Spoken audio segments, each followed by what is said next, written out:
So hello? Hello, Alex Ariza. This is Errol from Twitter. I talked to you earlier on about interview. Okay, no problem. Hey, yeah. Oh, how you doing? Okay. And yeah, so we're here based in England, and we've got a couple of questions. You know, obviously to talk about how you got into boxing, and you know, obviously about some of the fighters you've been influenced, some of the fighters you've been Oh, okay, I'm ready. Shoot. Okay, then European boxing. Go ahead. Okay. Hi, Alex. How are you doing today? I'm doing well. Thanks for having me tonight. No problem. I was just wondering, how important is fitness and nutrition to boxers today?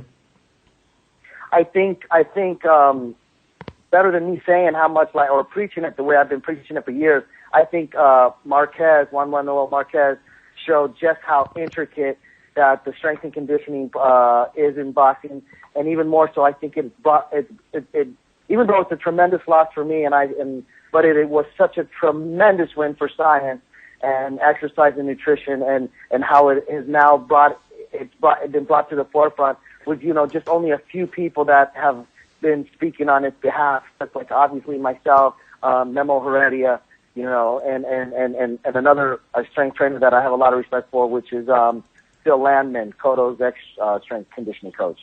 I'll tell you, the changes are being made now, and this Marquez fight has brought science to the forefront. And now you're going to see just how important it is when you apply science to a training regimen, and how these fighters are going to start to climb level. I mean, it's going to come, and it's going to be, I think it's going to take boxing to a whole new level. Okay. Thanks, Alex. What I was just hoping you'd bring up was Memo Heredia. Luckily, you took that one right out of my mouth. I was just wondering, you know, what do you think about all the people, and there are quite a few people who are suggesting Juan Manuel Marquez could have been using steroids in that fight where he did get a knockout over Pacquiao? What do you think about that? Do you think Marquez was clean in that fight? I do, and I'll tell you why. I do, because studying, you know, exercise and nutritional science has always been a very complex science. And unless you've studied it and researched it and been involved in it and applied it, you just really don't know anything about it.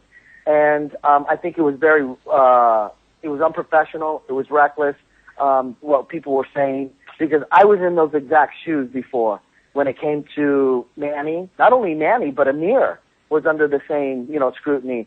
So I just felt it was very unfair, you know, without having any documentation, any proof whatsoever, to lash out allegations and things like that. I just thought it was very unprofessional, and I was a little disappointed that it was coming from our side as well.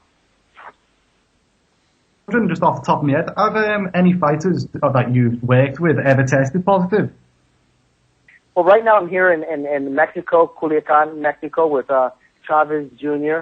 And although we don't have a fight yet, you know, Chavez is making some adjustments to his training, and we're now we just want to go and we want to have a good year this year, and so we're going to start a little early and just start to, you know, slowly get the fitness back, and go back to the way we were, and more importantly, what got us here. Okay. Yeah. That's all right. Alex, I'd like to ask the question, yeah, like going back a bit, yeah, going into the Khan Peterson fight. What went wrong there? Or what did go right there? I'd like you to go into that one where Amir Khan, I don't know, like how comes you know, in that fight that he didn't perform as he normally does. Do you know any reasons why? I thought he did perform well. Well, you know, you got to remember, I'm a strength and conditioning coach. So what I'm looking at is, was Amir strong? Was he in conditioned enough? Now, if you watch that fight, and if you do a little research on, there's only two people in the history of boxing that have ever thrown that many body shots in a championship fight. Julio Cesar Chavez was number one when he fought Uzbek, and Peterson when he fought Amir Khan. Mm-hmm. I've never seen Amir take so many shots in my life. So on a physical and condition standpoint, I thought he looked great. Mm. There were things that we just didn't expect from Peterson. On a boxing standpoint, well, I'm not his boxing coach. I mean, I you know, that's not my job. To tell him not to do this or not to do that. So yeah. I was okay with the physical part. And the approach to the second fight, we had a different approach, and that was to make him bigger and stronger. But unfortunately, that never came through. Mm. But I I thought he absorbed a tremendous amount of pressure, a lot of strong shots, and he weathered them, and he came back like a champion he was. What would you say, like, were you and Amir Khan, there was some rumple that you and him, you stopped working with him and you went to work with Chavez? Could you go into that? What happened in that little thing? It's just very simple. I mean, I know there's so much speculation. There was never a problem with me and Amir. It was a problem with the fact that my contract, after months of negotiating prior to the Peterson camp even started, I was expecting a contract and I never got it. Okay. And I just don't understand why is it time after time after time when I have to deal with that with those people that I'm always the one that's having to deal with contract issues. So, you know, if you're so unprofessional enough, I mean, if Chavez, which didn't have a fight until months after Julio, had my contract ready and out, if Manny Pacquiao can have my contract ready and out, why can't they?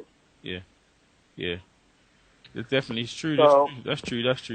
Yeah. Alex, I was just wondering what your thoughts are on, you know, Amir Khan switched as strength and conditioning trainer for the Garcia fight. And he obviously lost that fight by knockout. Was there anything you could have done differently in training to maybe help or not? Of course I'm going to say yes, because I don't think there's anybody out there that knows how to train Amir. And I'll tell you why also, because I started training Amir years ago. I built him the way that I felt he needed to be built and conditioned because I knew his style. Now, if you look at the Maidana fight, in the 10th round, Amir took 72 unanswered shots to the head. 72 from one of the biggest punchers, or considered the biggest puncher in the 140-pound division. Yeah. And Amir not only weathered the storm, but came back to the corner, got his head straight, and then came out and won the 11th and 12th rounds. Explain, and then you get a guy like Garcia, who, with no disrespect for him, but he's not the puncher Maidana is. Yeah. How do you get hit? How? I mean, for me, it's inconceivable for me to understand that somebody would bring Amir in, knowing that his physical appearance is such a big advantage. Why would you bring him in at 140 pounds a week before the fight? Explain that to me. Yeah. You got no way to say that. You can't. It's just silent. Don't do that. It's obviously, you can see that, evidently you can see that obviously when you was training him, he could take the shots on Maidana. And then when you wasn't training him, and he was getting hit in the sparring, and then when he got hit by Garcia, you're obviously evidently when you left him, that's the weakness is there. Not really. He blaming Freddie. It wasn't blaming Freddie. It was you, obviously. So what goes into your training? What exactly do you do to make them so? You know what I mean? To make them withstand. What kind of fitness training do you make them go through? I think Amir will tell you, I am a strong believer in the very foundation of the sport, which is your legs. So I do such an intense training regimen on developing their legs, because when the chin goes, when you get hit, what's the first thing that goes? The legs.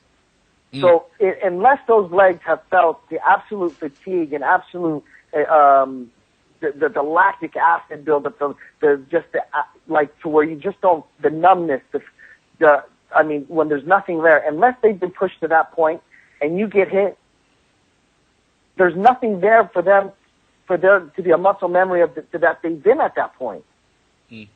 So when Amir got hit by Garcia, his legs were all over the place because they didn't know they couldn't stabilize themselves. There was no balance.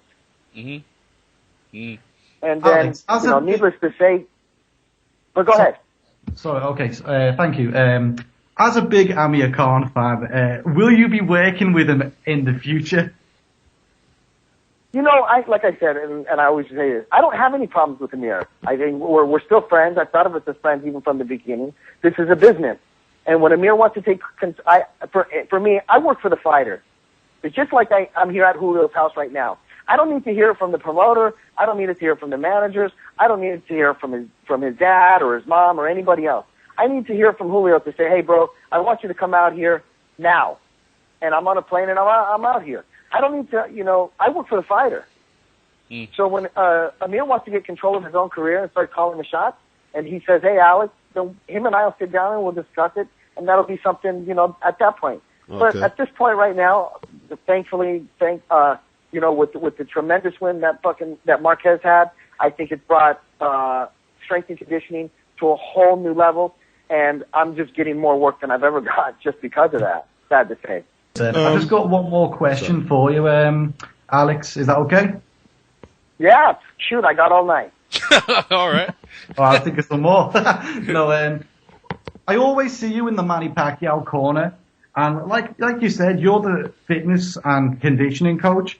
How come you're always in the corner and you're always working with Manny? It seems you're giving him instructions. Can you elaborate on that? Sure. When you work as much as I do, because you got to understand, I've been in this business now 12 years. I started with Diego Corrales. So when you spend that much time with a fighter, you know the looks on their faces, you know the changes in body language, you know about almost every intricate detail about them physically. And there's also a communication sometimes that can just happen without any words. So, certain fighters feel comfortable with me having me there, and they want me there. So, as much as they didn't want me in Manny's corner for the Bradley fight, obviously Manny wanted me there. Julio, in the very, very beginning of his career, when I have always been his cut man and had always worked his corner, and he feels comfortable with me there. They forced me, I was forced out of one of the fights, obviously, but I'm here now.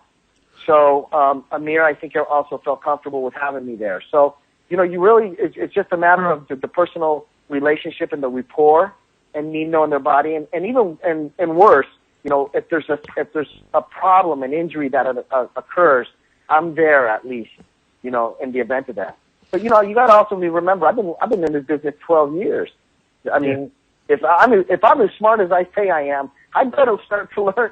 I'm sure I picked up a thing or two on working corners. All right, Alex, man. All right, thanks, Jan. Thank you, mate. Yes. Big shout out to the UK. All right, bye-bye.